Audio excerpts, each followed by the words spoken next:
Tai čia stebuklingas miškas, galima pasakyti, nes kur Lietuvoje dar pamatysi nugrūvusi tokio didžio medį. Nes įprastai miško pramonės atstovų, tai tokie medžiai yra vadindami negyva mediena. Ir automatiškai, kas yra negyva, tas yra žmogui nereikalinga. Arba dar čia prieš kelis metus atsirado toks terminas, pagal kurį mes čia būtumėm siaubingai užšiukšlintam miške. Tai prasme, užšiukšlintas miškas. Tai čia tokie terminai, kaip pasakyt, iš dalies juokingi, iš dalies ir labai liūdni, todėl, kad parodo į požiūrį. O tuo tarpu, kaip biologai pasakytų, yra atlikti moksliniai tyrimai, mokslinis straipsnis, kuriame teigiama, kad jeigu pasvertumėm gyvą medį augantį ir nugriuvusią medį ant žemės, tai gali būti, kad nugriuvusią medį gyvų ląstelių yra daugiau negu kad augančiam. Nes įvairios, samanos, įvairūs augalai, po to dumbliai, po to grybai, čia grybai, kempinės ir tą medį visas jis yra labai būtinas. Ir dar reikia suprasti, kad tam tikrom rūšim reikia labai specifinių sąlygų, kad jos galėtų išgyventi. Sakykime, kokiam nors vabalui turi būti medis, neplonesnis negu skersmens 40 cm, geriausia, kad apie metrą būtų kaip šitas. Ir jisai dar turi būti apšviestas saulės ir dar prieš tai jisai, kai nugriuvęs, turi būti paveiktas tam tikrų grybų, kad mediena suminkštėjus ir tik tada gali jisai ten gyventi, prasme, jo lervos ten gali išaugti. Tai, sakant, susiduria labai daug kriterijų, kuriuos visus įgyvendinus ir tas vabalas galėtų išlikti. Ir kadangi tokių miškų ne tik Lietuvoje, Europoje, jie apskritai yra labai reti, tai ir automatiškai tos visos rūšys, kurios yra labai stipriai prisirišę prie to biotopo, jos tampa labai retas. Tai ir vėlgi čia grįžtant prie to, kad iškyla tas etinis klausimas, nes, kaip pasakyti, šitų medžių nėra grinai dėl žmogaus veiklos, nes žmogus tvarkingas arba šiaip neleidžia pinigams supūt, paima, išpjauna lentas, supjauna malkas ir panašiai. Tai dėl žmogaus kaltės nėra tų miškų, dėl žmogaus kaltės tūkstančiai organizmų iš vis nebeturi namų, kur gyventi. Ir tada iškyla etinis klausimas, ar mes turim teisę spręsti, kam gyventi, kam ne, ar mes turim teisę patys būti dievais. Tai aš sakyčiau, kad mes neturim tos teisės ir turim palikti kuo daugiau tokių vietų kaip ši, kur yra tos daug gyvastingos medienos, kur jinai yra didelės apimties ir kurioje visi turi teisę išlikti ir gyventi. Nes, sakykime, galim mes ten palikti tokių plotelių, kur tik tai, pavyzdžiui, 3 tokie plotai Lietuvoje, tai ir gyvenkit visos rūšys. Ir jos neišgyvens, todėl kad tiesiog bus imprintingas, genetiškai sakant. Ir jos išnyks, nes genetiškai nebus biologinės įvairovės. Jos dar tarpusavy turi kažkiek maišytis, kad išliktų. Tai turi būti tam tikri kolidoriai sudaryta, kad tos rūšys galėtų migruoti. Ir čia aišku, ten koks nors tūlas lietuvis gali sakyti, ką mums ties vabalas, kažkoks toks, ką mums tas vabalas, tai ką, aš čia dabar namo negaliu statyti, ar negaliu pinigų pasidaryti, iškirst. Tai atsakymas labai paprastas iš tikrųjų yra, nes čia toks pavyzdys, yra vandenyno dugne, yra tokie juodieji rūkaliai. Taip sakant, vandenyno iš dugno veržiasi karštusios versmės, ten yra 400 laipsnių temperatūra, amžina tamsa, 2 km gilis, ir ten gyvena bakterija. Ir kam žmogui ta bakterija? Jinai kaip ir niekam nereikalinga. Bet iš esmės, jeigu ne ta bakterija, tai dabar DNR tyrimai genetiniai negalėtų vykti, nes šita bakterijos tam tikros sekos yra naudojamas DNR sekvenavime. Tai kitaip tariant, ta rūšis, kuri gyvena ten kažkur giliai vandenyne ir kur žmogus ten gyvai nėra panėręs, dabar gelbsti žmoniją. Tuo tarpu pačioj Sengirėje gyvena iki 15 000 įvairiausių organizmų formų. Ir 15 000, tai čia daug, ar čia visos rūšys. Tai, pavyzdžiui, žinot, dabar rudenį auga grybai, ar ne, ir grybai iš esmės tai yra tik tai grybo dauginimosi organas, šitie visi kepurėtieji grybai. Nes visa grybiena yra po žemėm, yra jų micelis, jis raizgia po visą mišką ir jau kai būna palankus oras daugintis porom, jie iškelia šitą vaisiakūnį. Ir iki šiol mikologai tiesiog skaičiuodavo tuos pačius vaisiakūnius. Ta prasme, ir pagal tai apibūdina rūšis. O pernai metais Rėda ir Šėnaitė paėmė dirvožemio gabalą ir ištyrė, kokie ten yra grybienai, kokie grybai. Ir paaiškėjo, kad 30% visų grybų yra mokslininkų dar neatrasta, neaprašyta. Yra tam tikri DNR sekos, kurios sako, kad tai yra skirtinga rūšis, bet jos dar neaprašytos. Tai kitaip tariant, mes dabar turim 15 000 organizmų, bet tai toli gražu ne viskas, ką mes žinom dar. Dar yra labai daug neatrastų. Ir kas liūdniausia galėtų būti, ir aš manau, kad tai jau vyksta, kad mes tiesiog žmonės išnaikinam tam tikras rūšis, net nežinodami, kad tos rūšis buvo. Tai va, nes mes tiesiog jų neužfiksavom ir jos jau išnyko dėl žmogaus veiklos. Mindaugai, ko moko gamta? Ko moko miškas? Tave? Nesusireikšmint.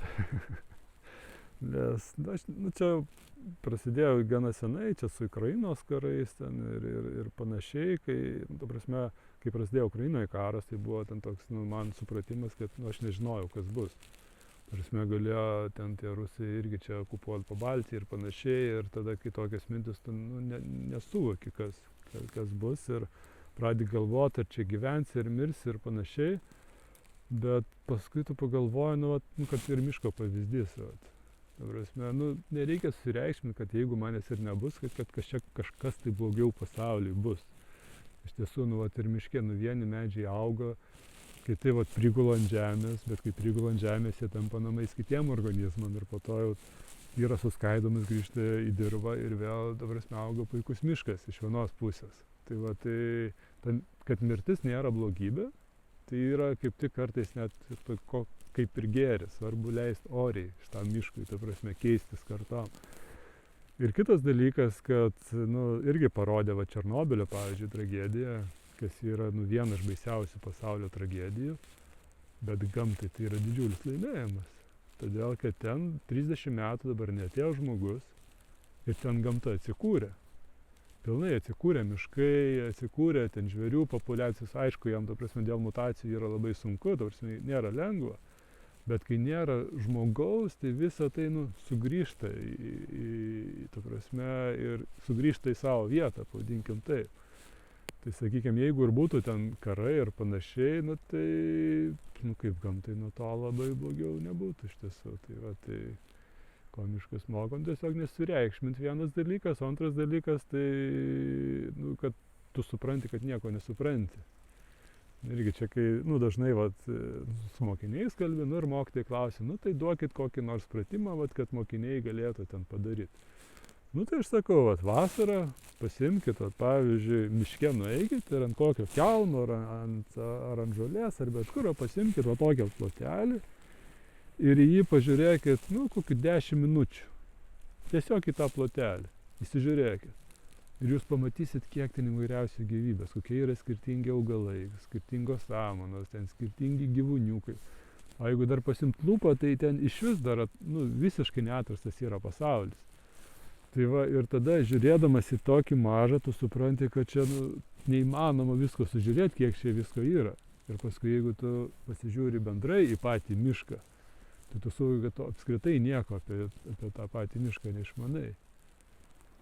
Gal gali šiek tiek pasidalinti užkulisiais ir kaip atėjo įkvėpimas, impulsas tokį kūrinį sukurti? Tai įkvėpimas buvo toks, kaip pasakyti, kad tiesiog norėjusi žmonėm papasakoti tai, ką aš matau, kaip aš įsivaizduoju mišką. Ir toks, kaip čia, gal galima pavadinti švelniai propagandinis filmas, nes tiesiog norėjau skleisti visai kitą pusę, nes daug yra biologų, yra mokslininkų, kurie turi tuos duomenis, bet sprendimus priima politikai dažniausiai. O politikam įtaką didesnę daro žmonės, o ne mokslininkai, todėl kad, kaip pasakyti, tu turi atsižvelgti žmonių nuomonę. Ir vienas būdas žmogaus dėmesį atkreipti, užsirašyti ant, pavyzdžiui, nekirskit miškų svoločiai, nueit prie Seimo ir stovėti. Ir tada kažkoks, nežinau, ar būtų kažkoks rezultatas, kažkas pamatytų, bet neaišku, kaip priimti. Tai ir labai gerai, kad yra tokių žmonių, kurie jeigu reikia, reaktyviai, ta prasme, reaguoja, būrė mines, eina, nes, ta prasme, to reikia. Nu, bet aš kaip sakiau, kad nuo vaikystės mėgstu fotografuoti, ten mano svajonių buvo kur filmus, nu, ir nusprendžiau tą aktyvizmą pasirinkti tiesiog per filmo kūrimą. Tai va, ir atskleist tą mišką tokį, kokį aš matau. Tai čia, pati pradžia buvo tokia, bet, daugelis žmonių kaip įsivaizduoja, kad filmo kūrimas tai yra, kažkokia pasaka, eini ten, būni miške ten ir panašiai, iš tikrųjų, tai, nėra viskas taip romantiška, nes, labai daug laiko reikia, apie 7-8 procentų kvadracijų finansavimą, po to ten visokie kitokie dalykai, niuansai. Esminis dalykas filmuojant Sengirę, tai buvo nepadaryti žalos. Tai va, nes, kai buvo filmuoti labai šitie reti paukščiai ir esminis dalykas, kad nebūtum pastebėtas, nes, įeini į mišką ir miške visi absoliučiai žino, kad didžiausias pasaulio plėšrūnas yra žmogus ir jeigu jisai yra, reikia ten skrist, lėkt, lyst, kad tik neturėt su jo reikalų. Tai va, kadangi filmau, daugiausiai gyvūnai filme yra, tai va, reikėjo kažkaip suprast, kaip padaryti, kad tavęs nepastebėtų, kad jam netrikdytų ir kad galėtum filmuoti. Ir iš to ten išplaukė ten, pavyzdžiui, kad medy ten turi mažiausiai ten 23 valandas sėdėti per kartą ten, nes turi ateit naktį, išeit naktį ir dar kolega palydi, kolega paima, kad paukštis girdi, kažkas atėjo, užlipo į palapinę ir paskui išėjo. Tai paukštis nemato, bet girdi, kažkas atėjo, išėjo ir paskui visiškai ramus. Kadangi tos yra labai trumpas naktis, tai 23 valandas turi sėdėti medy. Ten rudenį keltis palapinės, tai žinot, ten, tiesiog būdavo daug tokios labai buities, sunkios, kur, kaip pasakyt, būdavo mažai laiko grožėtis, kaip. Tai kartais, labai retai tai būna, kad išeinu be nieko, be kameros ir tada, su metais gal čia daugiau tas ateina, kad savo leidi tiesiog pasigrožėti. Tai va, ir, taip, iš tikrųjų, miškas labai daug įvairių, ten grožybių pateikė, kur, net nesugalvotum, ten. Irgi čia, pasakoju, kai filme yra tokia scena, kur yra jūrinis erelis, atskrenda ir krankliai. Ir pavyzdžiui, sugalvok scenarijų. Jūriniai ereliai ir krankliai žiema kažkur ten, ir kokį tą scenarijų sukur, kokį žmogus gali sugalvoti. Tikrai nesugalvos tokį, atskrenda jūrinis erelis. Ant erelio uodegos yra prišalęs ledukas ir kranklys bando nulupti tą leduką nuo uodegos. Ta prasme, atrodo, kur visiškai neįmanoma žmogui sugalvoti, bet miškas pasiūlo. Aišku, nepasiūlo per dieną, taip pat ateini tau, nieko nepasiūlys tiesiog, kaip ten 1 iš 10, kaip sakyt. Jeigu reikia nufilmuoti jūrinį erelį, aš tiesiog čia iš paprasto žmogaus klausiu. Taip, paprastai labai, arba kai filmuoji, arba tiesiog atsitiktinai lauki kažkur. Kas beveik nėra šansų sulaukti, arba kažkaip bandai jo, kur jisai maitinasi, ten yra daugiau šansų, arba bandai prisivilioti, kaip ir aš dariau tuo atveju, tai tiesiog miške įsirengi palapinę, po to randi ant kelio, ieškai ant kelio nutrenktų gyvūnų, nuveži erelį, padedi ir tada 3 metus sėdi laukia. Ten kartais ten krankliai atskrenda sūdose, ten, labai įvairiai būna ir tiesiog tada metai po metų sėdi ir laukiu, kada tas stebuklas įvyks. Kai įvyksta, tai jau supranti, čia jau bus filmo kadras. Bet čia, kaip, čia, erelio yra metodika, bet su kitais paukščiais tai yra... Kiekvienam paukščiui, kiekvienam herojui Sengirės realiai būdavo skirtinga metodika, kaip prieiti, kad neišbaidyti, kad jisai net nepajaustų, kad tu kažkur netoliesi visai šalia. Wow. Ir ką? Ir tada atsitiko filmas ir po to atsirado fondas. Čia taip iš šalia žiūrint. Ar buvo lygiai grečiai, ar tai buvo... Fondas buvo ten nuo studijų metai jau realiai. Ten, su kambarioku, Andrėjus Gaidamavičius buvo kambariokas. Ten universitete. Ir, taip tokios kalbos buvo, davai, studentai susimetam, žinai, daug studentų, susimetam pinigų ir nuperkam mišką. Tai tais laikais, kaip ir šiais, gal ekvivalentas būtų, šiais laikais geras miškas kainuoja 10 000 eurų hektaras. Hektaras yra miškui labai nedidelis plotas ir 10 000 eurų, tai kiek tų studentų reikėtų, kad tokių, kurie duotų pinigų, neabejingų, ta prasme, ir kažkaip beviltiškai, šio pradžio kaip ir kalbėdavom, paskui, ką tu čia nesąmonės kalbėsi, prasme, visiškai nerealu. Tai va, kai buvo filmo Sengirė premjera, tai buvo ITFA festivalis, didžiausias pasaulio dokumentinių filmų festivalis, ir čia labai gerai, grįžom į Lietuvą, žmonių klausim, tai kiek žmonių pažiūrės šitą Sengirę. Jie pažiūrėjo, nėra muzikos, nėra užkadinio balso, ilgas, nudnas. Jeigu šitos mokinius atvešis autobusais, tai gal ir surinksi, 2000. Ten 8 metai ruoštis, 4 filmuoti. 2000 žmonių. Buvo liūdna, bet tai ką darysi. Paskui jau, kiek įmanoma, ten viešinam tą filmą ir per pirmą savaitgalį atėjo 8000 žmonių. Tai va, ir mes tada supratom, kad tos kalbos, kurios buvo visiškai tuščios studijų metais, dabar jau turi teisę virst kūnų, nes mes patys jau turėsim kažkokią pradžią. Ir tada iškart nusprendėm, kad pusę pinigų, kuriuos uždirbam, skiriam kitam projektui, o kitą pusę grąžinam miškui. Ir pati pradžia galvojom, tai va, tiesiog nupirki mišką, žinai, ir turi, ir saugo jį. Bet vėliau pradėjau galvoti, kiek čia man jau 40, tai kiek man kokių 30 metų liko, jeigu dievulis duos. Ir viskas. O, ta prasme, žmogaus gyvenimas, sakykime, 100 metų, miškui Sengirei reikia bent 300-400 metų. O ką, žinau, kai mano vaikai su to mišku pasielgs. Ar vaikų vaikai.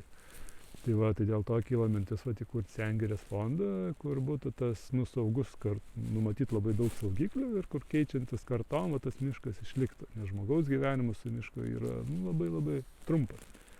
Ir tada įkūrėm Sengirę ir paskelbėm, kad pusę pinigų skiriam šitam. Tai buvo 60 000 eurų. Tai žmogui tai čia, man tai didžiuliai pinigai, o miškui tai čia labai nedaug. Ir kai mes paskelbėm šitą idėją, tai iš tikrųjų jau ta idėja išpirkinėti jau tvyrojo ore. Bet kai mes paskelbėm, labai greit pradėjo kristalizuotis aplink mus ir aš labai džiaugiuosi, kad susirinko labai stipri komanda, kurie pradėjo tai visą fondą užkūrinėti, nes aš biologas, ten man draugai irgi biologai, tai mums patinka būti miške, mes pažįstam augalus, bet kaip užkurti organizaciją, kuri sutrauktų rėmėjus, sutrauktų žmonės, suburtų ten.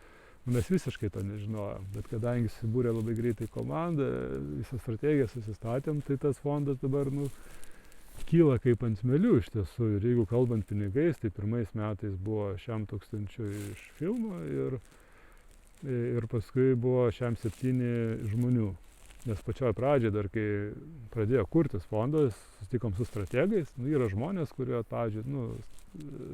pačioj pradžiai pažiūri organizaciją, išsikristalizuoja tikslus, uždavinius, ir po to bando sustatyti, kaip viskas turėtų vykti. Ir jie sako, pirmais metais reikia surinkti kokių 500 000. Aš galvoju, dieve, filmui surinkau ten, kiek ten, gal 5 000. O čia sako 5, kaip surinkti, neįmanoma. Ten paskui sako, reikia, kokie 3 postai per savaitę socialinį mediją, vienas edukacinis, vienas organizacija, vienas apie pasaulį. Galvoju, dieve, šiandien, kaip įmanoma, aš ten per 2 savaitės vos ten padarydavau. Ir man tas strateginis mūsų pirmas susitikimas buvo, aš buvau kaip žemę pardavęs, ten pravažiavau dar savaitę, buvau galvoju, iškėlė uždavinius, kurie neįmanoma. Bet labai greit susibūrė komanda, dabar, pavyzdžiui, tos socialinius postus, ten, aš nežinau, kiek ten, apie 20 žmonių dirba, kad rašytų tos socialinius postus, ta prasme, nuo mokslininkų vienų geriausių iš Lietuvos iki fotografų, ar žmonių, kurie mokslininkų kalbą perverčia į žmonių kalbą, suprantama. Tai va, dėl lėšų rinkimo, tai kaip minėjau, ten praeitais metais surinkom ir galvoju, pirmais metais nuėjo ta banga, šiais metais jau bus žymiai blogiau, nes nebus ir filmo pinigų ir panašiai. Tai panašu ne tai, kad mes dvigubinom surinkimą, bet dar daugiau surinkom. Ir pačioj pradžiai irgi buvo tokia mintis, gal mes už 60 nuperkam tą mišką, tas fondas, jį užšaldom tą fondą ir tie miškai, ta prasme, gyvuoja ten labai daug metų. Buvo tokia mintis ir, viskas, bet tie miškų įsigijimai, labai greit irgi dabar, pagal dabartinius duomenis, kiek esam sutarčių pasirašę, tai iki šiol mes 11 hektarų saugom, bet gale metų gali būti, kad jau turėsim apie 40 hektarų. Tai va, tai čia, nusakau, čia yra nuostabi komanda tiesiog, kuri dirba kasdien, neatlygintinai, aukoja savo laiką ir koks jų atlygis. Nu kaip aš jiem galiu atsidėkoti? Nu, vat, kartais į mišką nusivedau ir visos atlygis. Tai va, tai. Bet tas labai ir veža iš tikrųjų, nes, pavyzdžiui, jeigu samdyt, nu, jie yra geriausi savo sričių profesionalai. Ten tas mūsų biudžetas vien algom išeitų metinis per mėnesį. Bet čia kadangi yra tokia jėga, kuri veža į priekį, tai nu ir pačiam faina. Aišku, kartais būna daug darbų, ten reikia daug laiko sugaišti ir panašiai. Ten. Bet nu, kai tokia komanda, tai tu tiesiog neturi teisės sustoti. Šiuo metu tavo tokia mūsų situacija Lietuvoje, mes turim tą 1% tų saugomų tokių teritorijų. Ar to pakanka? Ar mums yra gyvybiškai svarbu tai plėsti ir judėti toliau? Na, patikslint galima šiek tiek, tai Lietuvoje tas miškai, kurie yra visiškai neliečiami, teoriškai tam tikrom situacijom vis tiek gali būti kertami, tai yra rezervatai, pirmos grupės miškai. Ir jie sudaro 1,4% nuo visos Lietuvos miškų arba 0,4% nuo visos Lietuvos teritorijos. Tai iš tiesų yra labai nedidelis skaičius ir atrodytų, kad nu, bent jau tiek, kad mes tų sengirių turim. Bet iš esmės rezervatų vidutinis amžius yra 68,5 metų. Tai iš esmės yra jaunuolynai. Tai, vat, kur yra rezervatinės teritorijos, tai nėra sengirės, bet tai yra miškai, kurie turi teisę tapti sengiriam. Pagal dabartinę reglamentavimą, nes, nu, sakykime, ten ministerija irgi ten įvairių minčių vaikšto, ten, sakykime, tokių iškelia. Nu tai gerai, ten, jeigu yra rezervatas, jeigu jisai dar nėra labai senas, tai gal jisai yra, nu, tai ką reikia daryti su juo? Jis, nu, nėra vertingas, tai ką daryti? Nu, tai, žinai, vos net, nu, tai kirskim. Tokių labai absurdiškų idėjų būna, arba būna ten, sakykime, kaip ir buvo praeito ministro, ten tokia iškelta viešai pasakyta idėja, kad tuos miško savininkus, kurie nekerta miško, juos reikia apmokestinti, o kurie kerta, juos reikia atleisti nuo mokesčių. Tai dabar, tokie va teiginiai skambėjo iš praeitos kadencijos ministro lūpų. Ir paskui, nu, pabandė, atsitraukė, ačiū Dievui, todėl, kad visuomenė sureagavo. Tai nu, mes kaip visuomenė visą laiką turim reaguoti, nes jeigu nebus to gėrio, tas blogis labai greitai ten paims viršų. Nu, tai va, tai grįžtant prie to 1% miškų, tai iš tikrųjų tai yra labai nedidelė teritorija. Bet žmogus yra toks atverimas, kai praranda, tada pradeda vertinti. Nesvarbu, ar žmogaus draugas, koks nors, ar dar kažkaip, kai praranda, pradeda vertinti. Ir va dabar į Lietuvą ateina iš ES tas reglamentavimas, kad turi saugoti 30% teritorijos, o 10% griežtai saugoti. Ir dabar kiekviena šalis turi, žinai, apsibrėžti, ką tai reiškia griežtai saugoti. Ir, na taip, vakarai jau tokių miškų jau jie nebeturi, jie sako, kad griežtai, tai jau, kad jau turi būti tikrai jau saugoma, kad žmogus jau nebesikištų. Galėtų lankytis, bet jau, kad jau nieko neišvežtų. Tuo tarpu Lietuvos koridoriuose ministerijos vaikšto tokia mintis, nu jo, mes griežtai saugom, bet biškai prasikirst galim. Tai va tokios idėjos vaikšto, aišku, jos dar, ta prasme, nėra priimtos įstatymiškai, dar yra vilties, kad bus geriau, bet ką darysi, reikia suprasti vieną dalyką, kad medienos pramonė generuoja didžiulius pinigus, vienas dalykas. Kadangi generuoja didžiulius pinigus, tai tada, kaip pinigai daro pinigus, tada tie lobistai miško pramonininkai gali samdyti labai rimtus lobistus, kurie darbas yra, kad būtų priimti tam tikri įstatymai. Ir tie lobistai jau 10 metų, kur tik koks Seime posėdis visur būna, ministerijoje visus kabinetus žino, kur reikia pasibelsti, ir jie taip labai tiksliai veikia.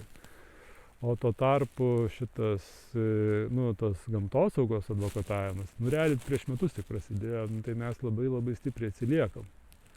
Tai va, bet yra vilties, kad visuomenės tas požiūris keičiasi, vis aštrėja, ir paskui jau politikai jau nebegalės kur dėtis. Pozityv. Pakalbėkime apie viziją. Kaip tu matai mūsų ateities Lietuvą? Ateities Lietuvos miškus ir mūsų žmonių santykį su jais.